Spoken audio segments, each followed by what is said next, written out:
तेव्हा मॅच आधी वातावरण पूर्णपणे जोशपूर्ण झालेलं आहे आणि आयसीसी ट्रॉफीच्या या रणांगणामध्ये भारत आणि पाकिस्तानच्या मुकाबल्याच्या आधी एबीपी माझाच्या स्टुडिओमध्ये तुम्हाला एक महाटक्कर आता अनुभवायला मिळणार आहे। हा मुकाबला आहे भारत आणि पाकिस्तानच्या महारथींचा। या मुकाबल्यात एका बाजूला आहे टीम इंडियाचा डॅशिंग ओपनर वीरेंद्र सहवाग तर दुसऱ्या बाजूला पाकिस्तानचा वेगवान गोलंदाज रावळपिंडी एक्सप्रेस शोएब अख्तर। चला तर मग आपणही मजा लुटूया त्यांच्यातल्या वाग्युद्धाची। आज इस स्पेशल शो में मैं जीएस विवेक लेके आ रहा हूं आपके सामने दुनिया के सबसे तेज सबसे खतरनाक गेंदबाज रहे लेकिन अभी फिलहाल सबसे फ्रेंडली शोएब अख्तर पाकिस्तान से। शोएब बहुत बहुत स्वागत आपका हमारे इस कार्यक्रम में। साथ ही में हमारे साथ हैं टीम इंडिया के पूर्व ओपनर, अभी फिलहाल मौजूदा सबसे ज्यादा पॉपुलर और कुछ ही दिनों में कुछ अगले दिनों में टीम इंडिया के होने वाले वीरेंद्र सहवाग। आप प्लीज इस इंट्रोडक्शन को पूरा कीजिए मेरे लिए। मैं तो ये कहूँगा कि मैं भूतपूर्व खिलाड़ी रहा हूँ, भूतपूर्व कप्तान रहा हूँ, करंट में कमेंट्री कर रहा हूँ। फ्यूचर में क्या होगा मुझे भी नहीं मालूम। ये सब अजम्पशन है कि ऐसा होगा वैसा होगा, लेकिन फ़िलहाल ना इश्क में ना प्यार में जो मज़ा है पाकिस्तान की हार में। जी हाँ, बिल्कुल जो मज़ा है पाकिस्तान के हार में। वीरू, इससे पहले कि मैं शोएब अख्तर के पास जाऊं, सब यहां पर दो ही बातें कर रहे हैं खासतौर पर इंडिया में, एक महा मुकाबले की और दूसरा कुंबले की। क्या आपको लगता है कि ये सब कुछ जो चल रहा है टीम इंडिया के अंदर विराट कोहली और कुंबले के बीच, क्या इन सब का बहुत ज्यादा असर पड़ेगा टीम इंडिया के लिए? देखिए, ये सब खबरें हैं, इनमें सच्चाई कितनी है ये मैं नहीं जानता, क्योंकि मैं भी यहाँ पर इंग्लैंड में मौजूद हूँ। मैंने भी देखा टीम इंडिया ने प्रैक्टिस की है। मैं कल पूरा दिन कमेंट्री कर रहा था।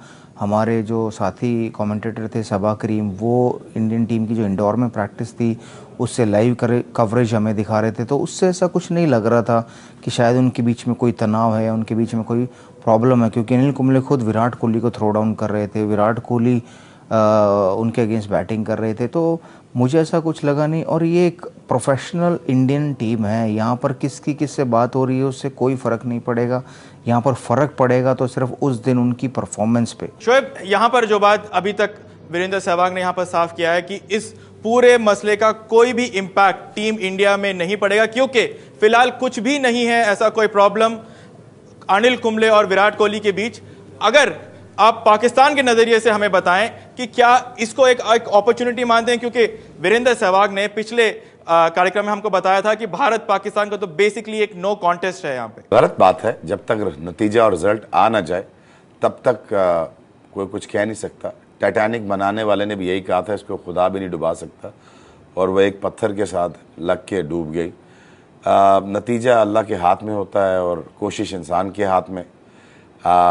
हर बंदे की अपनी ओपिनियन और उसकी रिस्पेक्ट भी करनी चाहिए, अदब भी करना चाहिए, एहतराम भी करना चाहिए। बाकी जहाँ तक पाकिस्तान मीडिया में है, जो हमें खबर पहुँची थी कि हिंदुस्तान से रिप्रेजेंटर गए हैं, सुलह कराने गए हैं अनिल कुंबले साहब की। विराट कोहली एक और स्टाइल क्रिकेट खेलना चाहते हैं, कुंबले साहब एक और तरह क्रिकेट खेलना चाहते हैं। ये भी खबरें आई सुनने में कि वो स्कूल बॉय की तरह रख रहे हैं हिंदुस्तान की टीम को। विराट कोहली ज़रा और तरह की टीम और माइंडसेट के साथ खेलना चाह रहे हैं क्रिकेट और रहना चाह रहे हैं, तो ये भी खबरें आई हैं। सदाकत होती है विवेक, ये आप भी मीडिया में खूब काम कर चुके हो और आप हमसे ज़्यादा बेहतर जानते हो कितनी ये चीज़ें होती हैं। लेकिन देखिए, ये थोड़ी बहुत तो मसले मसाइल तो चलते ही रहते हैं, हिंदुस्तान हो या पाकिस्तान या कोई भी इंग्लैंड की टीम हो या पीटरसन हो या उनका कोच मोर हो, तो ये होते रहते हैं। लेकिन एक बात याद रखिएगा, देखिए ये गलती पहले भी हिंदुस्तान कर चुका है। मैं बार बार ओपनली ये कह चुका हूँ कि सौरव गंगूली को हटा के और आपने फॉरेन कोच की बात मानी और तबाही उतार दी हिंदुस्तान टीम की 2008 में। ये बड़ा जुल्म किया था सौरव के साथ, क्योंकि वो बेस्ट कप्तान पाकिस्तान हिंदुस्तान का आया था और उसने बहुत वीरेंद्र सहवाग जैसे, युवराज जैसे, धोनी जैसे मैच विनर्स और ज़हीर खान जैसे इतने ज़बरदस्त खिलाड़ी प्रोड्यूस करके लाए हैं। हालांकि हिंदुस्तान का ये कभी फोटे रहा नहीं था कि वो अग्रेसिव क्रिकेट खेले, लेकिन उसके दौर में खेली गई। और ये गलती दोबारा ना हो कि विराट कोहली को नैलिफाई कर दिया जाए या उनको साइड पे कर दिया जाए, क्योंकि वो बेहतरीन कप्तान भी हैं, बेहतरीन बैट्समैन भी हैं और बेहतरीन लीडर बन के सामने भी आ रहे हैं। तो आई थिंक यहाँ पे जो इम्पोर्टेंस अगर कभी बात अगर हद से आगे निकली तो वो इम्पोर्टेंस कप्तान को देनी चाहिए, क्योंकि वो एक बड़ा ईमानदार हिंदुस्तानी है और वो हिंदुस्तान के लिए जीतना चाहता। मैं ये नहीं कह रहा कि कुंबले साहब नहीं जीतना चाहते, लेकिन अगर दोनों लोगों की सोचें अलग हैं और खेलने के तरीके फ़र्क हैं तो फिर उसमें से एक सोच को पिक करना है, वो है कप्तान की। सहवाग, यहां पर शोएब अख्तर ने यह बात साफ कहा है कि अगर किसी एक को चुनना हो तो कप्तान विराट कोहली की सोच को जरूर समझना चाहिए। यही मेरा अगला सवाल है आपका विराट के बारे में। विराट का परफॉर्मेंस पाकिस्तान के खिलाफ बेहद खास रहा है, लेकिन अब थोड़ा सा सिचुएशन चेंज हो चुका है। ये सब बातें उठ रही हैं, ऑफ द फील्ड इश्यूज उठ रहे हैं, भरपूर प्रैक्टिस जरूर कर रहे हैं, कॉन्सेंट्रेट जरूर कर रहे हैं, लेकिन क्या इसका इंपैक्ट पॉजिटिव तरीके से पड़ेगा या नेगेटिव तरीके से पड़ेगा, खासतौर पर विराट कोहली पर? देखिए, ड्रेसिंग रूम में क्या चल रहा है या जो फील्ड क्रिकेट फील्ड है उसके बाहर क्या चल रहा है, मुझे नहीं लगता उसका कोई भी असर विराट कोहली पर पड़ेगा या पड़ना चाहिए, क्योंकि वो एक प्रोफेशनल खिलाड़ी, उन्हें मालूम है उनके लिए भारत को मैच जिताना बहुत ज़रूरी है, भारत के लिए मैच खेलना बहुत ज़रूरी है, खुद की परफॉर्मेंस करना बहुत ज़रूरी है। तो और ना एक अच्छी बात तो ये है कि वो इंडिया से बाहर हैं तो वो न्यूज़पेपर या न्यूज़ चैनल नहीं देख पा रहे होंगे, जो शायद थोड़ा ज़्यादा दिमाग ख़राब करते विराट कोहली का। बट ऐसा है नहीं यहाँ पर, क्योंकि इंग्लैंड में तो ऐसा कुछ हो नहीं रहा है।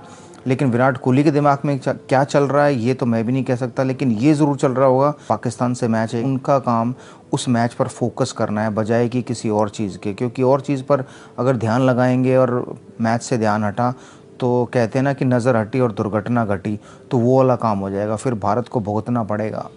तो मुझे लगता है कि शायद विराट कोहली ऐसा कुछ नहीं सोच रहे होंगे, उनके ऊपर कोई फ़र्क नहीं पड़ेगा जब वो पाकिस्तान के खिलाफ मैच खेलने आएंगे।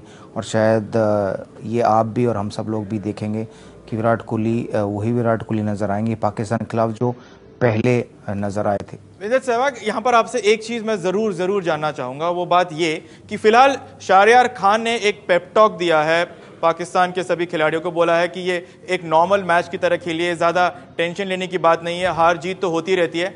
आप इतने सारे मैचेस खेल चुके हैं, इंडियन ड्रेसिंग रूम का माहौल आप जानते हैं बड़े मैच से पहले।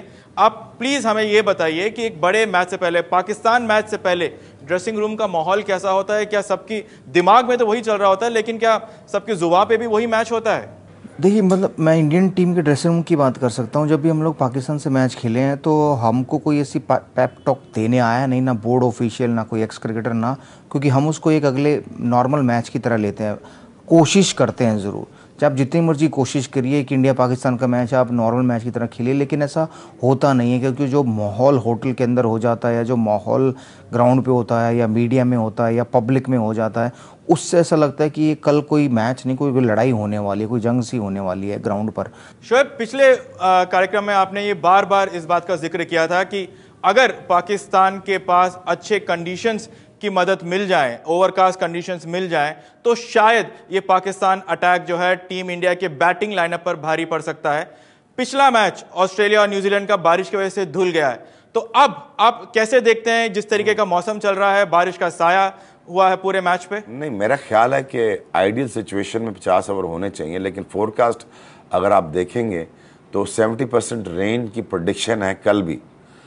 और अगर वो पूरा मैच नहीं होता और ओवर रिड्यूस हो जाते हैं या शायद 25 ओवर तक आ जाता है या 30 तक आ जाता है या 20 तक आ जाता है, तो फिर yet again advantage Pakistan team को ही जाएगा, क्योंकि लंबा फॉर्मेट में आपके बैट्समैन बहुत अच्छे हैं, ये बात लॉजिकल है। आपके पास लंबी तगड़ी बैटिंग लाइनअप है, पार्टनरशिप बनाने वाले, चेस करने वाले, ओपनर्स बेहतर, सारी चीज़ें ठीक हैं। लेकिन जितना पाकिस्तान को शॉर्टर फॉर्मेट में लाया जाएगा, शायद मेरे ख्याल में थोड़ी फायर पावर बहुत ज़्यादा है हम में, तो लेकिन ओवरकास्ट कंडीशन का आप इख्तियार ना मुझे है ना आपको है, लेकिन ये हमें कल देखना पड़ेगा। शायद ये भी हो सकता है कि बारिश हो जाएगी, एक पॉइंट मिल जाए, ये भी हो सकता है इस बात की पूरी पुष्टि दुनिया ये मैच देखने को जी, लेकिन वीरेंद्र सहवाग जरूर कर सकते हैं क्योंकि वो लंदन से हमारे साथ हैं। वीरू, मेरा यही सवाल है जो बात यहां पर शोएब कह रहे हैं कि आप इससे इत्तेफाक रखते हैं कि अगर मैच छोटा हुआ तो शायद पाकिस्तान की तरफ टिल्ट हो सकता है? मुझे लगता नहीं है, क्योंकि अगर छोटा मैच हो और कंडीशंस फेवर करेंगी बॉलर को भी तो भी इंडिया की टीम कंप्लीट है। और अगर पाकिस्तान के गेंदबाज इंडिया के बल्लेबाजों को थोड़ी भी फेवर वाली विकेट मिली जल्दी आउट करेंगे। तो पाकिस्तान की बैटिंग तो इंडिया से भी बहुत बेकार है, तो ख़राब है, क्योंकि उनको तो एक्सपीरियंस बिल्कुल नहीं है सीमिंग कंडीशन का, तो वो तो फिर और जल्दी ऑल आउट हो जाएंगे। तो ये प्रेडिक्ट हम लोग कर सकते हैं कि ऐसा होगा वैसा होगा, लेकिन एक्चुअली कल ही पता चलेगा मैच में होगा क्या। तो मुझे नहीं लगता कि मैच छोटा या बड़ा, हाँ मैच पूरे 50 ओवर का होना चाहिए, ऐसा हम सब लोग उम्मीद करते हैं, क्योंकि वरना शायद सबका रेवेन्यू कट होता है, वो आईसीसी का हो, स्पॉन्सर्स हो, सबको नुकसान होता है। मैच पूरा होना चाहिए। अगर छोटा मैच भी हुआ तो भी मुझे ऐसा लगता है, ये मेरा व्यू है, कि इंडिया की टीम फिर भी भारी पड़ेगी। सहवाग, मुझे ये चीज बताइए कि क्या कप्तान विराट कोहली को एग्रेसिव होना चाहिए, बहुत ज्यादा जिसे कहते हैं ना कि अपने इमोशन शो करना चाहिए क्योंकि जिस तरीके का माहौल है, या फिर उनको अपने इमोशंस को काबू में रखना चाहिए?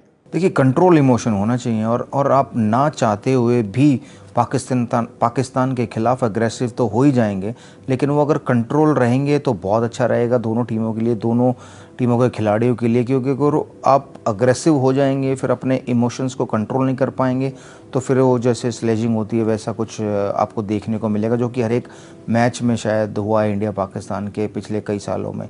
तो इसलिए कंट्रोल अग्रेशन दिखाएंगे तो ज़्यादा बेहतर रहेगा विराट कोहली के लिए और भारत के लिए। शोएब, जो बात यहाँ पर वीरेंद्र सहवाग कह रहे हैं कि स्लेजिंग भी हो सकती है, आप मानेंगे कि स्लेजिंग होनी भी चाहिए इंडिया पाकिस्तान का मैच, क्योंकि ये मैच कुछ उस तरीके का है? बात कहीं भी की जाए, या टेलीविजन हो या ग्राउंड हो या कहीं भी हो, हद से गिरी हुई बात ना की जाए। ये तो एक अनरिटन कॉन्ट्रैक्ट है हर इंसान का दूसरे इंसान के साथ, कि उसकी इज्जत एहतराम उस पर लाजम है। और मैच खेल रहे हैं, जोर लगाइए, जान लगाइए, गुस्सा करिए, लेकिन किसी की माँ बहन को गाली देना या किसी को कुछ कह देना या किसी की हद तक इज्जत को हर्ट करना और इज्जत नफ्स को हर्ट करना, ये गलत बात है, ये ज्यादती है, ये जुल्म है। लेकिन सहवाग, यहाँ पर मेरा सवाल आपसे यही है कि जो बात यहाँ पर शोएब अख्तर ने पिछले कार्यक्रम में हमसे कहा था कि भारत के बल्लेबाजों में शायद स्विंग को खेलने की, मूवमेंट को खेलने की इतनी क्षमता नहीं है, खासतौर पर ऐसे सेट ऑफ गेंदबाजों के खिलाफ जिनका सबसे ज्यादा जो डिसाइसिव वेपन होता है वो जब बॉल अंदर आता है बैट्समैन के लिए। विवेक, ये सवाल मैं पूछूंगा वीरेंद्र सहवाग से, please can I ask him? Veeru, मुझे ये बताइए आप कि जब हम थोड़ा सा सब कॉन्टिनेंट में क्रिकेट खेलते हैं, खैर आपकी बात नहीं करना, आप तो एक फर्क प्लेयर थे, आप तो किसी भी कंडीशन में आप रन्स कर सकते थे, आपको कभी परवाह भी नहीं होती थी कितना सीम हो रहा है, स्विंग हो रहा है या विकेट कैसा है। लेकिन ये जरूर होता है कि जब आप आईपीएल खेलते हो, आप अच्छी विकेटों पे मैचेस खेलते हो, अच्छे शॉट्स लग रहे होते हैं, बल्ला खुल रहा होता है, आप बड़े फ्लो में जा रहे होते हो, तो वहां से उठ के एक सीमिंग कंडीशन पे जाना और वहां पे थोड़ी सी लैटरल मूवमेंट मिलते रहना, आपको एज अ बैट्समैन ऑब्वियसली आपको एडजस्ट तो करना पड़ता है फुटवर्क के साथ, आपको अपनी शॉटें कुछ रोकनी पड़ती हैं, कुछ शॉट्स आपको एक या दो शॉटों में सिलेक्ट करना पड़ता है, यार मैं ये 2 शॉटें खेलूंगा तो मैं इस पे रन्स बनाऊंगा, तो रिस्ट्रिक्शन तो आ जाती है ना स्विमिंग बॉलिंग पे। ये सवाल है आपसे। जी शोएब, आपने ऑस्ट्रेलिया न्यूजीलैंड का मुकाबला देखा था जो कल हुआ? जी जी जी, थोड़ा सा देख सकता था, मैं तो मसरूफ सा पूरा जी, आप बताइए प्लीज, बताइए। जी, कल दिन में 3 बार बारिश हुई, घने काले बादल छाए रहे पूरा दिन। उन्होंने 46 ओवरों में 292 के करीब रन बनाए। तो मुझे नहीं लगता कि इंडिया पाकिस्तान के मुकाबले में भी स्विमिंग ट्रैक मिलने वाला है या स्विंग ट्रैक मिलने वाला है, क्योंकि कंडीशन शायद ओवरकास्ट हो सकती है, लेकिन आईसीसी ने मेक श्योर किया कि हर मैच में एक अच्छा विकेट मिले खेलने के लिए, ताकि जो दर्शक आए देखने उन्हें मज़ा आए। और हमें भी ऐसा लगा था कि जब न्यूजीलैंड ने टॉस जीता और पहले बैटिंग की न्यूजीलैंड ने, कि शायद उन्होंने गलत डिसीजन ले लिया, लेकिन जब वो खेलने आए और उन्होंने धड़ाधड़ रन बनाने शुरू किए, तब लगा कि उनका डिसीजन सही था। उन्होंने पहले बल्लेबाजी सही की और 46 ओवरों में लगभग 290 के करीब उन्होंने स्कोर खड़ा किया। तो और रही बात अगर स्विंग और सीमिंग कंडीशन मिली, आप ही ने कहा था कि सचिन तेंदुलकर से पाकिस्तानी बल्लेबाजों ने कुछ सीखा नहीं है ज़्यादा, तो ये पाकिस्तानी बल्लेबाज जो नई पीढ़ी है, मैं कहूँगा आई है, ये तो बिल्कुल भी स्विंग और सीम कंडीशन के यूज टू नहीं है। अगर भारत स्ट्रगल करेगा तो पाकिस्तान शायद दोगुना स्ट्रगल करेगा एज ए बल्लेबाजों में, ऐसा मेरा मानना है। जी हाँ बिल्कुल, लेकिन एक चीज ये भी मैंने ये भी ऐड की थी कि वीरू हमारे जो बॉलर्स हैं ना, टेस्ट सीरीज़ पूरी खेल के आए हैं। वो मैंने देखा है कि आमिर से लेके, हसन अली से लेके, वहाब से लेके 150-150 ओवर कर चुके हैं 3 टेस्टों में, और वो लंबी बॉलिंग करके आ रहे हैं। आपके बॉलर IPL के 4 ओवर करके आ रहे हैं, तो थोड़ी सी एडवांटेज जो है पाकिस्तानी बॉलर्स को ज़रूर मिलेगी यहाँ पे, क्योंकि मैं लगता है कि खुला हुआ जिस्म, लंबी क्रिकेट खेल के आए हुए हैं।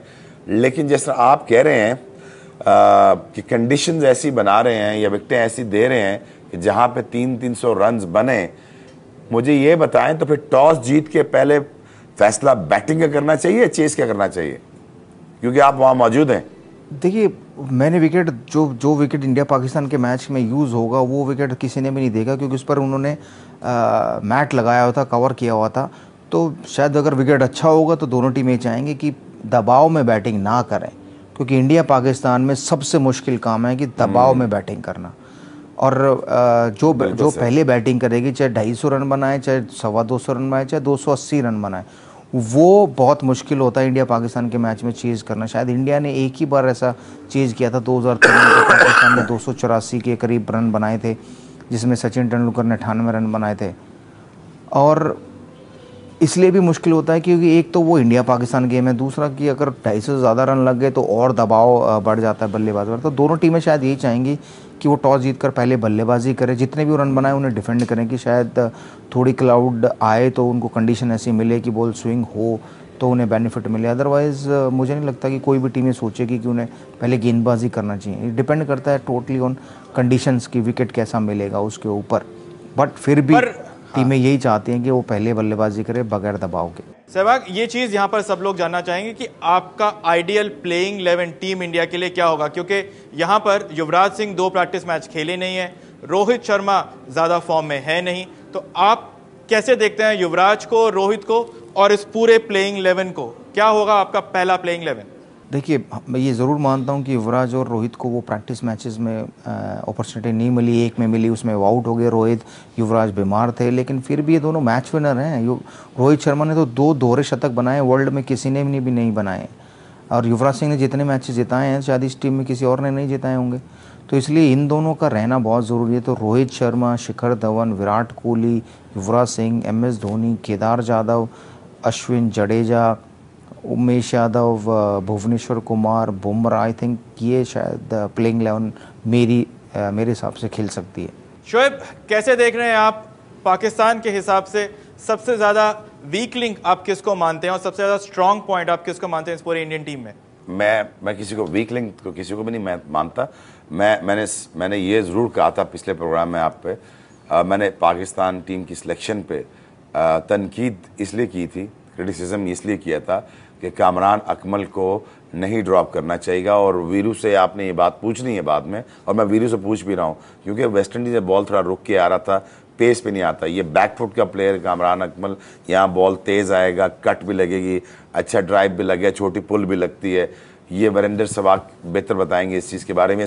वीरू, मैं तुमसे सवाल भी कर रहा हूँ, कामरान अकमल को ना लेके जाना एज ओपनर गलती की उन्होंने। दूसरा, फिर उमर अकमल को नीचे ना खिलाना, शोएब मलिक के बाद वो सिलेक्शन गलत की, उनको ले जाके वापस इस टीम में तो कामरान अकमल भी नहीं है, उमर अकमल भी नहीं है ना। जी, मैं यही कह रहा हूँ, सिलेक्शन ये नहीं की अच्छी इन्होंने। तो मैंने उनसे गुजारिश भी की थी कि ऐसी टीम बनाएं कि कामरान ओपनर आए, क्योंकि अजहर अली नहीं गए वेस्ट इंडीज़, वो उन पे एक मैच का बैन भी है, तो कामरान अकमल के साथ कंटिन्यू करते। बट हैविंग सेड दैट, हमारे पास अभी हसन अली है और बहुत ही अच्छा है। आप लोगों ने शायद बहुत कम देखा हो उसको, वो बिल्कुल इसके कैलिपर का बॉलर है, मोहम्मद आमिर के कैलिपर का बॉलर है। बड़ा निप्पी है, स्मार्ट है, बॉलिंग की समझ है उसको, और उसको विकेट लेने का तरीका आता है। तो पाकिस्तान के पास फ़हीम अशरफ है मिडिल ऑर्डर में, शोएब मलिक आता है, बाबर आजम आता है। ये अच्छे, सबको पता है कि मलिक, बाबर आजम और सरफराज, तो ये मिडिल ऑर्डर हमारा तगड़ा है। इनको काफ़ी सारे वनडे हो चुके हैं खेलते हुए, 18 साल से शोएब मलिक खेल रहा है, बहुत एक्सपीरियंस है उसको। लेकिन अगर उसको थोड़ी एज मिल जाती उमर अकमल के साथ नीचे डाउन टू दी ऑर्डर, जहाँ पे उसको 20-25 ओवर में थोड़ी रन रेट या स्ट्राइक रेट को बढ़ाना होता तो बेहतर होता। लेकिन जितना पाकिस्तान कम डॉट बॉल खेलेगा, पाकिस्तान रन अ बॉल या 3.5 की एवरेज या 4.5 की एवरेज या हर दायरे में 5.5 की एवरेज में खेलता है, तो I think should not panic. कोई भी टीम को पैनिक नहीं करना चाहिए, क्योंकि अगर 3 दायरे हों और फिर भी आप 3.5 या 4 या 4.5 की एवरेज से रन्स नहीं बना रहे इस डे एंड एज में, तो मेरे ख्याल में फिर प्रॉब्लम बैटिंग में बहुत ज़्यादा फिर नज़र आती है। सहवाग, यहाँ पर जो शोएब मान रहे हैं इस बात को कि भले ही बहुत इनएक्सपीरियंस खिलाड़ी हैं, बहुत ज़्यादा लोग इन्होंने देखा नहीं है, लेकिन प्रॉब्लम पाकिस्तान के साथ वो यही है कि बहुत ज़्यादा एक्सपीरियंस पूरे बैटिंग ऑर्डर में नहीं है, जो चीज़ शायद टीम इंडिया के पास है, क्योंकि भारत के पास युवराज सिंह के अलावा हमारे पास MS धोनी भी हैं। MS धोनी जिनका बहुत ज़्यादा नाम है, बेस्ट फिनिशर माने जाते हैं। इस इंडियन टीम में आप MS धोनी का रोल कैसे देखते हैं, बतौर फिनिशर या फिर वो जो मिडिल ऑर्डर को संभाल के रखे हैं इस इंडियन टीम में? बहुत इंपॉर्टेंट रोल है MS धोनी और युवराज सिंह का मिडिल ऑर्डर में, क्योंकि अगर नई गेंद पर 1 या 2 विकेट गिर जाते हैं तो इन दोनों के ऊपर जिम्मेवारी आएगी कि भारतीय बल्लेबाजी को संभालें और उसे एक अच्छी स्थिति में लेके जाएं, ज़्यादा रन बनाएं। तो दोनों का जो एक्सपीरियंस है वो इस मुकाबले में बहुत काम आएगा, इस चैम्पियंस ट्रॉफी में बहुत काम आएगा भारत के लिए। और रही बात अगर सिर्फ MS धोनी की बात करें तो उन्हें मालूम है कि वो कितना बड़ा मैच हो कितना छोटा मैच हो, वो एक ही तरह से खेलते हैं, अपने कूलनेस के साथ खेलते हैं और उनके ऊपर दबाव हो ना हो ये दिखता भी नहीं है, पता भी नहीं चलता है, लेकिन दबाव सबके ऊपर होता है और वो खेलते बहुत बढ़िया दबाव में। जब जब उनके ऊपर दबाव आता है तो वो बहुत बढ़िया बल्लेबाजी करते हैं MS धोनी, इसलिए शायद बेस्ट फिनिशर माने जाते हैं वर्ल्ड में। और उन जैसा अभी तक शायद दूसरा कोई बैट्समैन देखने का, एक पहले बैट्समैन ज़रूर आए थे जिनका नाम था माइकल बेवन, उन्होंने ऑस्ट्रेलिया को बहुत मैचेस जिताए नंबर 6-7 पर बैटिंग कर कर। तो शायद उसके बाद MS धोनी दूसरे ऐसे वर्ल्ड में बैट्समैन आए हैं जो नंबर 5-6 पर बैटिंग करते हैं और मैच ख़त्म करते हैं। बहुत सारे मैचेस उन्होंने अपने दम पर जिताए हैं भारत को, और शायद आने वाले टाइम में भी बहुत सारे मैचेस जिताएंगे। तो ज़रूरी है युवराज सिंह और MS धोनी का मिडिल ऑर्डर में चलना। सहवाग, लेकिन यहाँ पर अक्सर यहाँ पर लोगों को टेंशन इस बात की हो जाती है कि MS धोनी के वो जो बड़े शॉट्स हैं, हेलीकॉप्टर शॉट्स तो काफ़ी समय हो चुका है देखे हुए, लेकिन वो बड़े शॉट्स जिसके लिए महेंद्र सिंह धोनी जाने जाते हैं वो आजकल नहीं आ रहा। काफ़ी क्लोज तक लेके जाते हैं, मैचेस जिताते ज़रूर हैं, लेकिन क्या ये सब संकेत बहुत अच्छे हैं टीम इंडिया के लिए? देखिए, अगर IPL में बात करें कि उनके बड़े शॉट नहीं जा रहे, जो जितने भी उन्होंने 2 या 3 मैच में रन बनाए उसमें सब में उन्होंने बड़े शॉट मारे। उन्होंने भुवनेश्वर कुमार जो बेस्ट बॉलर था उसके 1 ओवर में 24 रन मारे हैं IPL के। तो ये अगर अंत तक खेलते हैं तो उनके वो बड़े शॉट लगेंगे ही लगेंगे और वो मारते ही मारते हैं और वो ऐसा होगा। लेकिन अगर वो अंत तक गए नहीं और पहले आउट हो गए तो फिर वो कैसे बड़े शॉट्स मारेंगे, कैसे हेलीकॉप्टर शॉट्स मारेंगे? क्योंकि उन्हें सबसे इस टीम में मैं मानता हूँ अगर बैटिंग में कोई विराट कोहली के बाद जो बैट्समैन है वो सबसे टॉप का बैट्समैन है, जो गेम कंट्रोल करना जानता है, जो जानता है कि इस स्थिति में कैसा खेलना चाहिए, कब तेज़ खेलना चाहिए, कब स्लो खेलना चाहिए, कब बिल्ड करनी चाहिए और कब फिनिश करना चाहिए। ये MS धोनी से बेहतर और कोई नहीं जानता। और वो अगर रहे अंतिम ओवरों में तो आपको फिर दिखाएंगे अपने बड़े बड़े शॉट्स, वो ज़रूर लगाएंगे। कि ऐसा हो ही नहीं सकता कि एक खिलाड़ी के पास जो टैलेंट है वो टैलेंट तो हमेशा रहता है। हाँ, आपका फॉर्म टेम्परेरी हो सकता है, आप आउट हो सकते हैं। अगर MS धोनी आउट हो गए जल्दी तो कोई बात नहीं, लेकिन अगर जिस दिन वो सेट हुए रन बनाएंगे तो वो बड़े बड़े शॉट्स ज़रूर लगाएंगे। शोएब, क्या कहेंगे आप MS धोनी के बारे में, क्योंकि नंबर 5 या नंबर 6 पर MS धोनी शायद सबसे क्रूशल होंगे टीम इंडिया के लिए पाकिस्तान के खिलाफ खास तौर पर? देखिए विवेक, ये बात तो आप बखूबी जानते हैं और वीरू भी जानते हैं। जब हम अपनी आखिरी स्टेज पे थे, वीरेंद्र सहवाग भी अपनी आखिरी स्टेज पे थे और हम भी अपनी आखिरी स्टेज पे थे, तो प्रेशर पहले से ज़्यादा था हम पे। और हम पे ये प्रेशर तो था ही था कि भाई एक तो फिट रहना है, फिट रह के आपने परफॉर्मेंस देनी है और दे के ही छोड़नी है, क्योंकि आपके पास ज़्यादा मार्जिन नहीं है और आपके पास वो ज़्यादा लिबर्टी नहीं है कि जहाँ से आपको ये कहा जाए कि अगर इस सीरीज़ में फ्लॉप हो गए तो हम MS को ड्रॉप नहीं करेंगे या युवराज पे कांस्टेंट प्रेशर नहीं होगा। सो कांस्टेंट प्रेशर जो होगा वो UV पे होगा, which is very good. Match winner है, जिताएगा। MS पे होगा, वेट उन्होंने कम किया है, तगड़े लग रहे हैं, थोड़े फिट लग रहे हैं, बहुत सारा वेट रिड्यूस किया है कि उनको पता है कि वो अब फिट ना रहे या उन्होंने बैटिंग में परफॉर्मेंस ना दी तो बातें शुरू हो जाएंगी। एज ए कैप्टन जब वो हिंदुस्तान को सब कुछ जिता चुके हैं, पूरी दुनिया में कोई ऐसा कप नहीं है जो MS धोनी हिंदुस्तान को नहीं जिता सका। कोई ऐसा कप बचा नहीं है, कोई ऐसा बड़ा टूर्नामेंट है नहीं जिसने उस पे हिंदुस्तान को जिताया ना हो। तो इस जैसे बंदे की इज्जत करना बहुत ज़रूरी। लेकिन जब अगर आपने ख्वाहिश का इजहार कर दिया है कि मैं अब और कैरी राउंड करना चाहता हूँ, मैं और खेलना चाहता हूँ, तो so you adding pressure to your own self, and then when you adding pressure then you have to perform consistently, कि किसी को कोई मौका न मिले कि जी MS को ड्रॉप करके किसी यंगस्टर को ले आए, कि हमारे पास नीचे आने वाले बहुत सारे लोग हैं। So pressure obviously. आप कुछ कहना चाहेंगे शोएब को MS धोनी के बारे में, जिस तरीके से वो कह रहे हैं कि शायद वो अब प्रेशर में है, उन पर ज़्यादा एक्सपेक्टेशन के साथ साथ उतना ही भी प्रेशर भी है? मुझे नहीं लगता क्योंकि MS धोनी में भी क्रिकेट बहुत बाकी है। 2019 के वर्ल्ड कप तक उनको खेलना चाहिए, वो फिट हैं। हाँ, फॉर्म किसी का भी ख़राब हो सकता है। आप किसी युवा खिलाड़ी को लें और उसका भी फॉर्म ख़राब हो सकता है। वो फिट है, इसका मतलब ये नहीं है कि वो परफॉर्मेंस देगा ही देगा। और MS धोनी आज इस टीम में, जब आप किसी के साथ भी उसका कंपटीशन कर लें किसी भी चीज़ में, अभी भी वो उनको टक्कर देते हैं, उनसे आगे ही रहते हैं भागने दौड़ने में। तो मुझे ऐसा लगता है कि 2019 के वर्ल्ड कप तक MS धोनी को खेलना चाहिए। और रही बात दबाव की, अभी तो उनके पास दबाव ही नहीं है। दबाव तो कप्तानी करते वक्त होता है। अब तो वो काफ़ी फ्रीली क्रिकेट खेलनी चाहिए उनको। अगर अभी भी वो दबाव में खेलेंगे तो फ्री कब खेलेंगे? क्रिकेट छोड़ने के बाद फ्री खेलेंगे। मुझे नहीं लगता कि उनके ऊपर कोई दबाव है या वो सोच भी रहे हैं कि उनको क्रिकेट छोड़ देनी चाहिए। रही बात, शोएब ने कहा कि उन्होंने सारे कप भारत को जिताए हैं। यही मज़ा है कि सारे कप जिताने के बाद भी जो लालच रहता है कि वो ये कप और जीत ले, ये कप, जिस भी टूर्नामेंट में जाएं वो यही सोचते हैं कि ये टूर्नामेंट भी हम जीत लें, भारत और हमारे नाम हो तो अच्छी बात होगी। तो उनके लिए कभी मोटिवेशन की कमी नहीं रही है MS धोनी के लिए। वो जहाँ जहाँ जाते हैं वो अपने आप को मोटिवेट रखते हैं, और भारत के लिए खेलना ही एक बहुत बड़ा मोटिवेशन है उनके लिए। जी बिल्कुल, हमने बात करी बैटिंग लाइनअप की, हमने बात करे फॉर्म के बारे में, हमने बात करी फिटनेस के बारे में। हम बात करते हैं अभी R अश्विन के बारे में, जिनके मैच फिटनेस को लेकर यहाँ पर थोड़े से सवाल उठ रहे हैं कि क्योंकि उन्होंने IPL नहीं खेला है तो क्या वो एक बड़े टूर्नामेंट के लिए तैयार हैं। सहवाग, आप कैसे देखते हैं R अश्विन को? देखिए, जब वो खेलते तो आप कहते हैं कि आप IPL क्यों खेल रहे हैं, क्योंकि आप टेस्ट सीरीज़ खेल के आए हैं।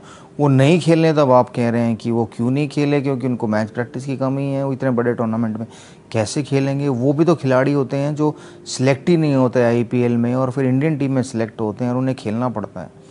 अश्विन तो एक एक्सपीरियंस खिलाड़ी हैं, एक टेस्ट के नंबर 1 बॉलर हैं वर्ल्ड में। तो उन्हें, मुझे नहीं लगता कि IPL में खेलना चाहिए, उन्हें मैच प्रैक्टिस की ज़रूरत है। हाँ, उन्हें बॉलिंग डालने की ज़रूरत है, जो कि वो नेट्स में डाल सकते हैं, सिंगल विकेट डाल सकते हैं। मैंने देखा था अनिल कुंबले, हरभजन सिंह, ये 2-2 घंटे 3-3 घंटे सिंगल विकेट बॉलिंग डालते थे और अपने टप्पा और रिदम को सेट करते थे और फिर मैच में उतरते थे।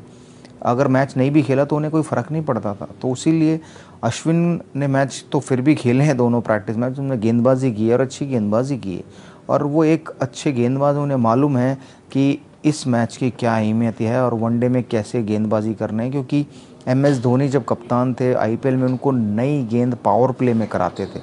उन्हें पावर प्ले में भी डालने का अनुभव है, बीच में भी डालने का अनुभव है और स्लॉग ओवर्स में भी डालने का अनुभव है। तो मेरे हिसाब से वो तैयार हैं इंडिया पाकिस्तान गेम के लिए और अच्छा ही प्रदर्शन करेंगे। शोएब, जैसे कि सहवाग ने कहा कि बिल्कुल तैयार हैं। अश्विन ने इस टूर्नामेंट से पहले ये ज़रूर कहा था कि उन्होंने एक नई डिलीवरी जो है तैयार करी और जो वो पाकिस्तान के खिलाफ इस्तेमाल करना चाहते हैं। कैसे देखते हैं आप अश्विन का थ्रेट पाकिस्तान टीम के लिए? देखिए, ये तो खैर अश्विन खुद ही बेहतर बता सकते हैं उन्होंने क्या नई डिलीवरी ईजाद की है और उसका इस्तेमाल कैसे करेंगे वो हमें देख के पता चल जाएगा। Wish him best of luck. लेकिन ये तो पहला आया, फिर दूसरा आया, फिर तीसरा आया, किसी ने कहा मैंने चौथा सीख लिया, किसी ने 5वां सीख लिया, कोई 10वां सीख लिया। तो this are the claims. So but लेकिन अगर अश्विन के पास कोई नई आमरी में कोई नई चीज़ है तो यू गॉटा लुक आउट फॉर, क्योंकि he is a very smart off spinner. ये इतनी प्रेशर में ये बॉलिंग कर चुके हैं, MS इनको इतनी प्रेशर में बॉलिंग करा चुके हैं पिछले 10 सालों में कि उनको पता एग्जैक्टली चल गया है। जब वो आए थे इतने कॉन्फिडेंट ऑफ स्पिनर नहीं थे। I think thanks to MS कि उन्होंने उनको वहाँ बॉलिंग कराई, नए बॉल से, पुराने बॉल से, आखिरी ओवरों में, बीच वाले ओवरों में विकेटें लेने के लिए, ब्रेक थ्रूज के लिए। तो वो इतने बेहतरीन बॉलर बन चुके हैं कि उनके पास एक बड़ा कॉन्फिडेंस भी है, नंबर्स भी हैं, विकेटें भी हैं और बेस्ट ऑफ स्पिनर बनते हुए नज़र भी आ रहे हैं। लेकिन देखिए फिर भी ये क्रिकेट है, ये ना सहवाग को माफ़ करेगी ना ये शोएब को माफ़ करेगी। लेकिन जब तक आप मैच प्रैक्टिस में पूरे नहीं होंगे, जब आप 10 ओवर पूरे नहीं करोगे, आप बेशक वसीम अकरमी जैसा बड़ा बॉलर क्यों ना हो, वसीम अकरम जैसा ग्रेटेस्ट क्रिकेटर जो हिस्ट्री में दुनिया में कभी के नहीं आया, वो भी एक हफ्ता प्रैक्टिस ना करे तो क्रिकेट नहीं खेल सकता। बॉलिंग नहीं होती थी उनसे, ये मैंने खुद देखा है। तो बहरहाल आप देखिए वो कितनी मैच प्रैक्टिस में हैं, कितनी बॉलिंग उन्होंने कर चुके हैं, कितना वो अपने आप को बेहतर महसूस कर रहे हैं। बट एंड रिजल्ट में उनकी फॉर्म का पता चल जाएगा 6-4-5 घंटों के अंदर। सहवाग, शोएब बार बार इस बात को कह रहे हैं कि पाकिस्तान के पास अच्छे फास्ट बॉलर्स हैं, लेकिन शायद पहली बार ऐसा है कि भारत के पास ऐसे कंप्लीट स्विंग, फास्ट बॉलिंग और सबसे डिसेप्टिव बॉलिंग में टीम इंडिया का फास्ट बॉलिंग डिपार्टमेंट पूरी तरीके से कंप्लीट लग रहा है। जी बिल्कुल, और ये दिखाया है भुवनेश्वर कुमार और बुमराह ने आईपीएल में गेंदबाजी करके हाईएस्ट विकेट टेकर हैं। भुवनेश्वर कुमार पर्पल कैप लिया, उसके बाद बुमराह थे, फिर उमेश यादव, मोहम्मद सामी, ये जो 4 फास्ट बॉलर हैं, आई थिंक मुझे लगता है कि इंडिया के अभी तक के सबसे अच्छे 4 फास्ट बॉलर हैं इस टीम में। शोएब, आपका क्या मानना है इस इंडियन फास्ट बॉलिंग अटैक के बारे में, क्योंकि आपने काफी मदद करी है मोहम्मद शमी की भी, उमेश यादव की भी, इस बॉलिंग अटैक को आप कैसे देखते हैं? नहीं, बहुत ही ज़बरदस्त फास्ट बॉलर। जो चीज़ मैं 4 साल पहले यादव को कह के आया था कि आप में वो हर चीज़ है जिसकी वजह से आप एक ग्रेट फास्ट बॉलर बन सकते हैं। सहवाग, इससे पहले कि हम ये शो खत्म करें, मैं आपसे जरूर जानना चाहूंगा वो 5 मंत्र जो आप टीम इंडिया को देना चाहेंगे इस बड़े मुकाबले से पहले। विश की मेरे पास ऐसे कोई 5 मंत्र होते या ज्ञान होता जो मैं इंडियन टीम को देता और वो आगे जाकर करती और वो जीत जाती। ये तो उनको खुद ही जानना पड़ेगा कि कौन से ऐसे 5 मंत्र हैं भारतीय टीम में कि वो उन मंत्रों को लेके उतरे और जीत जाए। ऐसा कुछ नहीं है कि उनको एक अच्छी क्रिकेट खेलनी पड़ेगी, चाहे शोएब अख्तर जितना भी या मैं जितना भी कुछ भी कह लें, अपनी टीमों को प्रेज कर ले, लेकिन अगर उस दिन जो टीम पहले प्रेशर में आएगी, जो टीम दबाव में आएगी, वो गलती करेगी और वो ये मैच हारेगी। शोएब, आप क्या कहेंगे अपनी टीम को कि कौन सी वो चीजें होंगी जिसका उनको ख्याल रखना पड़ेगा ताकि ये मैच टक्कर का हो और टीम इंडिया जिसका पलड़ा, जैसे सहवाग कह रहे हैं कि बहुत ज्यादा भारी है इस मैच में, आप अपनी टीम को क्या कहेंगे? Match awareness, situation awareness, a smart run chase, not too many dot balls, and दलेरी के साथ तगड़ा होके दलेरी रख के और कोशिश, that's all। और आपके हाथ में इससे ज़्यादा कुछ भी नहीं है। रिजल्ट अल्लाह के हाथ में, नतीजा और रिस्क अल्लाह के हाथ में होता है। और आप कोशिश कीजिए, इंशाल्लाह हम जीते तो एज ए कौम जीतेंगे, अगर हारे तो as a Pakistani as a कौम हारेंगे। हम अगर आपसे जीत गए तो तब भी आपका अदब एहतराम वैसे ही करेंगे जैसे हम जीते हैं। अगर हम आपसे हार गए तो हम आपको प्रेज करेंगे। तो I wish you best of luck with everything.